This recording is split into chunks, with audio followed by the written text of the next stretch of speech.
Welcome to the Deep Dive, your shortcut to being genuinely well-informed. Today, we're taking a pretty deep dive, actually, right into the heart of how Earth works. We're talking magma, igneous rocks, and those incredible forces deep down that literally build our planet. Yeah, it's not just about, hot rocks. This is the fundamental stuff. The processes that sculpt mountains, build the ocean floor, drive volcanoes, it's all connected. So our mission today, we're tackling a key chapter from Tarbuck, Letjens, and Diaz's Earth, an introduction to physical geology. We're going to strip away the textbook feel and give you the core ideas, the processes, the discoveries, all in a way that's easy to follow, even without any pictures. Think of it like your audio guide to the planet's fiery foundations. And why should you care? Well, maybe you're studying this stuff, need a good summary. Or maybe you're just curious about, how the Earth actually works. Understanding these rocks, it's crucial. They tell Earth's history, they're linked to hazards, resources, they even form those amazing landscapes we love. So let's get into it. Okay, first things first. Magma. We hear that word constantly, but what is it exactly? It's not just liquid rock, is it? No, you're right. It's more than that. Magma is what's the parent material for all igneous rocks. Think of it as molten rock that forms from partial melting, way down deep, sometimes 250 kilometers down in the crust and upper mantle. Wow, that deep. Oh, yeah. And because it's less dense than the solid rock around it, it wants to rise. It's buoyant. Now, if it reaches the surface and flows out, then we call it lava. Ah, okay. So magma underground, lava on the surface. Exactly. And that lava can erupt quietly, like you see sometimes in Iceland, Bardarbunga, for example. Uh-huh. Or it can be incredibly explosive. So what's actually in the magma that makes it behave so differently? What's the recipe? It's kind of a complex cocktail. Three main parts. First, you've got the melt. That's the liquid bit. Just mobile ions, silicon, oxygen, aluminum, potassium, calcium, sodium, iron, magnesium. The basic rock-building elements just free-floating. The juice, basically. The juice, yeah. Then you can have solids mixed in, actual mineral crystals. See, as magma starts to cool, even a little, crystals begin to form. Silicate minerals. So solid bits floating in the liquid. Right. And the more it cools, the more crystals grow. It becomes this sort of crystalline mush, like really thick, chunky oatmeal, maybe. Okay, I can picture that. What's the third part? The volatiles. These are gases dissolved in the magma, held there by the immense pressure deep down. Mostly water vapor, carbon dioxide, sulfur dioxide. Think of it like the CO2 in a soda bottle. Ah, okay. Under pressure, it stays dissolved. Exactly. But as that magma rises towards the surface, the pressure drops. And those gases start to come out of solution. They expand rapidly. That's what powers volcanic eruptions. It's the driving force. The soda bottle analogy really works there. Okay, so this hot, chunky, gassy mush, how does it turn into solid rock? It's basically the reverse of melting. It's called crystallization. As the magma cools more, those ions slow right down. They lose energy, they start packing together more tightly, forming chemical bonds, arranging themselves into orderly crystalline structures. Like Lego bricks clicking together. Sort of. Silicon and oxygen usually link up first, forming these little pyramid shapes called tetrahedra. Then other ions join in, building onto these initial structures, these crystal nuclei. Eventually, the whole melt solidifies into a mass of interlocking crystals, and boom, you have an igneous rock. And where this cooling happens matters, right? You mentioned underground versus surface. Absolutely fundamental difference. When magma cools and crystallizes deep underground, hidden from view, we call those intrusive igneous rocks, or sometimes plutonic rocks. Think Pluto, god of the underworld. Okay, intrusive, stays inside. Right. We only see them, millions of years later if erosion strips away all the rock on top, like the granite of Mount Rushmore or Yosemite's Sierra Nevada batholith. Those were formed deep down. And the other kind? When the molten rock solidifies at the Earth's surface, maybe as a lava flow or ash from an eruption, that forms extrusive igneous rocks. Or volcanic rocks. Think Vulcan, the Roman fire god. Extrusive exits the Earth. You got it. Like the rocks in the Cascade volcanoes or the Hawaiian Islands, they formed right out in the open. So intrusive and extrusive. Same origin, different cooling location. But they can't all be the same stuff, can they? Granite looks totally different from Hawaiian lava rock. Not at all the same. Their composition, specifically their silica content, the silicon dioxide, SiO2, and the types of silicate minerals, varies a lot. This gives us four main compositional groups. Okay, lay them on me. All right. First, we have granitic composition, also called felsic. Think light-colored minerals, quartz, potassium feldspar. These rocks are rich in silica, around 70%. High silica, light color, like granite countertops. Exactly. They're low in iron and magnesium. This is the main stuff continents are made of. The magma itself is very viscous, thick, sticky, doesn't flow easily, and it erupts at relatively lower temperatures, maybe 650 Celsius. Okay, so that's one end. What's the opposite? That would be basaltic composition, or mafic. Think dark-colored minerals. Olivine, pyroxene, calcium-rich feldspar. These are rich in iron and magnesium, hence the mafic for magnesium, fic for ferric iron. Makes sense. Darker, heavier. Yep, typically darker and denser. And they're low in silica, maybe 40–50%. This is the rocks that makes up the ocean floor in islands like Hawaii. The magma is much more fluid, like a hot syrup, and it erupts at way higher temperatures, 1050 to 1250 Celsius. Wow, big difference in temperature and fluidity. So that silica content is really the key. It's a huge factor. Silica content basically controls the magma's viscosity, how thick it is. High silica, like in felsic magma, means high viscosity. Thick, it traps gases, which can lead to explosive eruptions. Right, the sticky stuff holds the bubbles in. Exactly. Low silica, like mafic magma, means low viscosity, runny. Gases escape easily, so you tend to get quieter, more fluid lava flows. It completely shapes the volcano type and the landscape. Okay, so felsic and mafic, what's in between? Good question. We have andesitic or intermediate composition. Intermediate, a mix of light and dark minerals.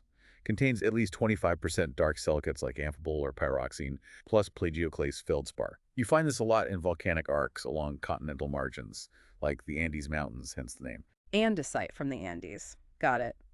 And the last one. Ultramafic.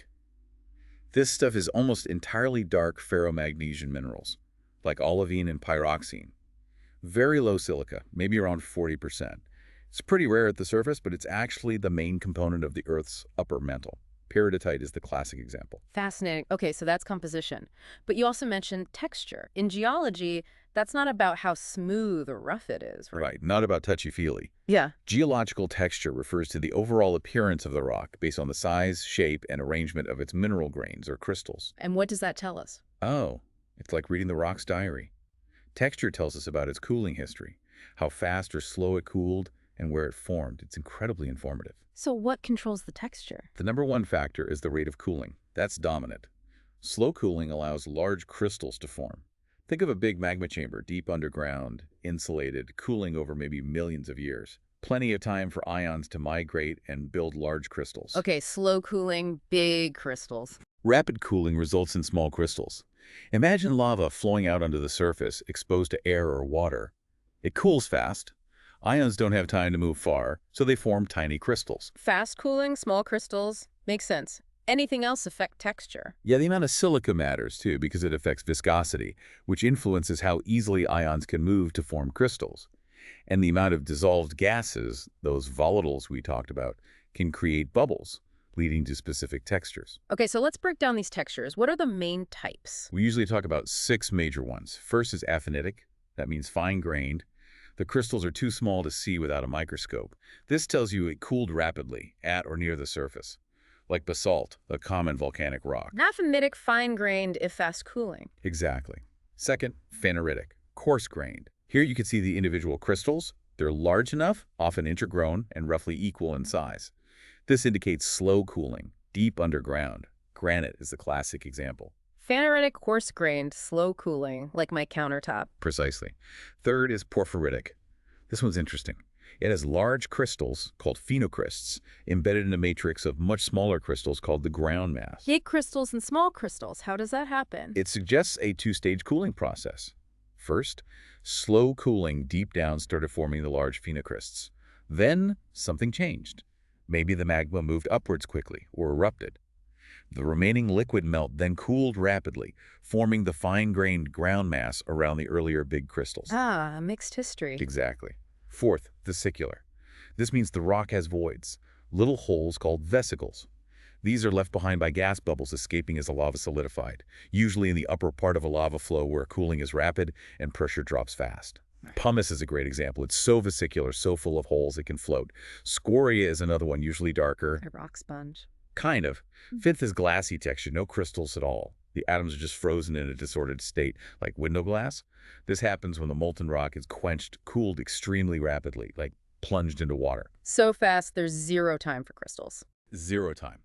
Obsidian is the classic example, that black volcanic glass. High silica content also helps form glass because the melt is so viscous. You also see things like Pele's tears or Pele's hair near Hawaiian volcanoes, tiny droplets, or strands of volcanic glass. Wow. And the last one. Pyroclastic, or fragmental texture. These rocks aren't formed from cooling melt directly, but from fragment ejected during an explosive volcanic eruption. Could be ash, molten blobs, angular chunks of older rock, all welded or cemented together after they land. Tuff, from ash, and volcanic breccia from larger blocks are examples. Okay, that is a lot of textures. So we have compositions felsic, mafic, etc., and we have textures pheneritic, aphanitic, etc. How do geologists put it all together to actually name a rock? It's a combination. Classification is based on both texture and mineral composition. Two rocks can have the exact same composition, but if they cool differently and have different textures, they get different names. Right, like granite and rhyolite. Exactly. Both are felsic in composition. But granite is pheneritic, coarse-grained intrusive. Rhyolite is aphanitic, fine-grained extrusive. Same ingredients, different cooking process, different rock name. Okay, give me a few more common examples. Sure. Obsidian, felsic composition but glassy texture. Pumice, also felsic but vesicular and glassy. Let's take intermediate composition. Slow cooling gives diorite pheneritic, looks kind of salt and pepper. Fast cooling gives andesite aphanitic, often porphyritic. And the dark ones? Mafic composition. Slow cooling gives gabbro pheneritic, dark, makes up deep oceanic crust. Fast cooling gives basalt aphanitic, super common, forms Hawaii and the upper ocean floor. And those pyroclastic ones, like tuff? Tuff and volcanic breccia are primarily textural names. They tell you how it formed, fragmental, but not the exact composition, so you often add a modifier, like rhyolite tuff or andesite breccia. That makes sense. It's a logical system. Okay, so we know what magma is and what rocks it becomes, but where does magma actually come from, and how does its composition change? Excellent questions. Most magma originates in Earth's uppermost mantle, and plate tectonics is the main driver behind its generation. Now, here's a key thing. Despite the heat, the mantle is mostly solid. Wait, solid. I always pictured it as molten. It's a common misconception. The immense pressure deep down actually raises the melting point of the rock. So even though it's hot, it stays solid under normal conditions. To get melting, you need to change those conditions. How do you do that? Three main ways. First, decrease the pressure. It's called decompression melting. If hot, solid mantle rock moves upward into regions of lower pressure, its melting point drops, and it starts to melt. Like taking the lid off a pressure cooker. Kind of, yeah. This happens at divergent boundaries, like mid-ocean ridges where plates pull apart, allowing mantle rock to rise. Also happens at mantle plumes, or hot spots. Okay, decompression melting. What else? Second, add water, or other volatiles. Water acts like salt on ice. It significantly lowers the melting temperature of rock. This is super important at convergent boundaries, where one plate subducts or dives beneath another. Like oceanic plates going down. Exactly. That subducting oceanic plate carries water down into the hot mantle. The water gets released, mixes with the overlying mantle wedge, lowers its melting point, and triggers melting, producing magma. Water as a catalyst for melting. Cool. Third way. Third, increase the temperature. Just heat the rock up until it melts. This often happens when hot basaltic magma rising from the mantle gets trapped or ponds beneath the continental crust. That intense heat can be enough to melt the overlying crustal rocks, especially since continental crust often has a lower melting point, being more silica-rich. This often generates secondary felsic magmas. So mantle melts to make the salt. The salt heats the crust to make granite magma. That's often how it works, yes. Especially for those big granitic batholiths or explosive caldera-forming eruptions like Yellowstone. Okay, so that's how magma forms, but you said its composition can change. How does one magma body make different kinds of rocks? It's a fascinating process called magmatic differentiation. And we owe a lot of our understanding to N.L. Bowen's work back in the early 1900s. He figured out that minerals crystallize from a cooling magma in a specific predictable order. It's called Bowen's reaction series. A reaction series? Yeah. Basically, as a typical basaltic magma cools, minerals with the highest melting points crystallize first, like olivine. Then, as it cools further, other minerals form in sequence: pyroxene, amphibole, biotite, mica. That's the discontinuous series, where one mineral reacts with the melt to form the next one down. At the same time, plagioclase feldspar crystallizes, but its composition continuously changes from calcium-rich at high temps to sodium-rich at lower temps. That's the continuous series.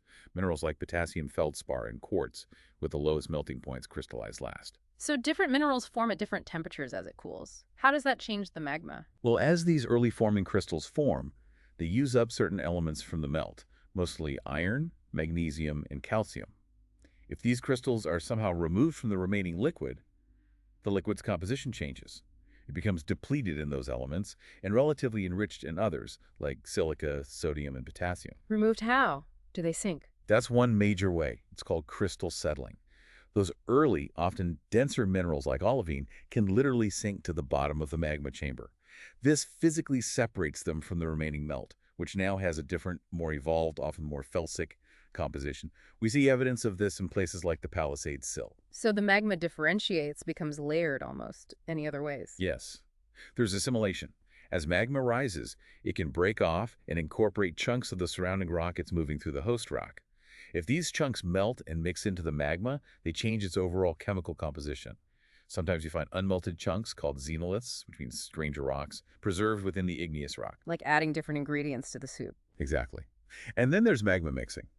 Sometimes, two different magma bodies with distinct compositions might encounter each other underground and mix together. This can create a new magma with a composition intermediate between the two original magmas. So it's a really dynamic process down there. And this idea of partial melting seems key to all this, doesn't it? Absolutely fundamental. Rocks rarely melt completely all at once. Because different minerals have different melting points, the minerals with the lowest melting points melt first. So when a rock undergoes partial melting, the liquid melt produced is always richer in silica than the original solid rock it came from. Why is that so important? Because it explains where different magma types come from. Partial melting of the ultramafic mantle, like peridotite, generates our primary basaltic magmas. If you then partially melt that basaltic rock, you tend to get an intermediate andesitic magma. And if you partially melt an intermediate rock, you can generate a felsic granitic magma. Or, as we said, melting continental crust with heat from basaltic magma is a major source of felsic magma. It all connects back. Okay, so most magma actually doesn't make it to the surface. It cools underground. What kind of structures does it form down there, these hidden giants? Right, these are the intrusions or plutons. We only see them after uplift and erosion have exposed them, sometimes millions of years later. Geologists classify them based on their shape. Are they tabular, like a sheet, or massive, more blob-like? And also their orientation relative to the surrounding host rock they intruded into. Are they discordant, meaning they cut across the existing layers or structures? Or concordant, meaning they squeezed in parallel to the layers? Okay, tabular and massive, discordant and concordant. Let's start with tabular. Two main types here, dikes and sills. Dikes are discordant. They're wall-like sheets that cut across the bedding or structures of the host rock. Think of magma filling a vertical crack. They often acted as pathways for magma moving upwards. When the surrounding rock erodes away, dikes can stand out as prominent ridges. Shiprock in New Mexico has amazing radial dikes. Like rock walls cutting through the landscape? What about sills? Sills are concordant. They're also tabular sheets, but they form when magma squeezes between existing layers parallel to them, often horizontal. They can look a lot like buried lava flows, but they're intrusive. The Palisades Sill along the Hudson River is a famous example. Both dikes and sills can sometimes show columnar, jointing those cool hexagonal pillar shapes that form as the rock cools and contracts. I've seen pictures of that, like the Giant's Causeway. Okay, so those are the sheets. What about the massive blobs? The biggest are batholiths. These are enormous, mammoth, often linear features hundreds of kilometers long, tens wide. They form the cores of many mountain ranges. The Sierra Nevada batholith is the classic example, making up the backbone of those mountains. They're usually felsic or intermediate granite or diorite, and interestingly, they're not one single blob, but actually composed of hundreds of smaller plutons and placed over millions of years. Wow, hundreds of smaller intrusions making one giant one. What if it's smaller than a batholith? Then we call it a stock. Basically, a stock is a pluton with a surface exposure of less than 100 square kilometers. Often they're just the exposed tops of much larger, buried batholiths. Okay, and you mentioned one other, laccolith. Yeah, laccoliths are a bit different. They start like sills, injecting magma between layers. But instead of spreading out flat, the magma is more viscous, and it arches the overlying sedimentary beds upwards, forming a dome or mushroom shape, while the layers below remain relatively flat. They were first studied in Utah's Henry Mountains. A rock blister, almost. It's hard to imagine these huge bodies of magma shoving their way into solid rock deep underground. How do they make space? What's the room problem? Ah, the famous room problem. Geologists have debated this for ages. How do you fit these huge plutons in? Well, several things happen. Deep down, where rock is hot and more ductile or plastic, Yeah. the buoyant magma can literally push the surrounding rock aside. It's called shouldering, Just brute force shoving. pretty much. Closer to the surface, where the rock is colder and more brittle, another process becomes important: stopping. Here, the magma dislodges blocks of the overlying roof rock. These blocks then sink through the magma chamber. So it eats its way upwards. In a way, yes. Those sunken blocks are the xenoliths we talked about earlier, the stranger rocks found inside the intrusion. They're direct evidence of stopping.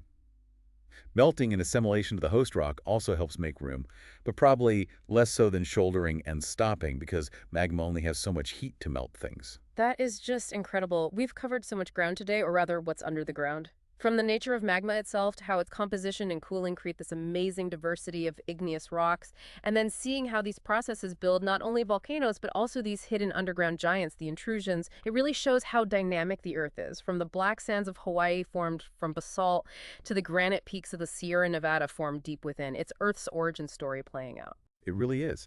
And what I find fascinating is that every single igneous rock, whether it's a pebble you pick up or a huge mountain, it holds a physical record of incredible heat, immense pressure, and these powerful, deep-seated processes that have shaped our planet for billions of years. It just encourages you to look at the ground, with a bit more wonder. Absolutely. That polished granite countertop has seen things. So maybe the next time you encounter one of these rocks, granite, obsidian, basalt, whatever, take a second to think about the incredible journey it took. From deep mantle melting, maybe differentiation, maybe assimilation, crystallization, all the way to where you see it now. And it makes you wonder, doesn't it? What powerful processes are happening right now, deep beneath our feet, unseen, shaping the landscapes of the future? Well, we hope this deep dive into magma and igneous rocks has sparked your curiosity and given you some solid insights. Thanks so much for joining us on this exploration of Earth's fiery foundations. Until next time, keep exploring, keep questioning, and keep digging deeper.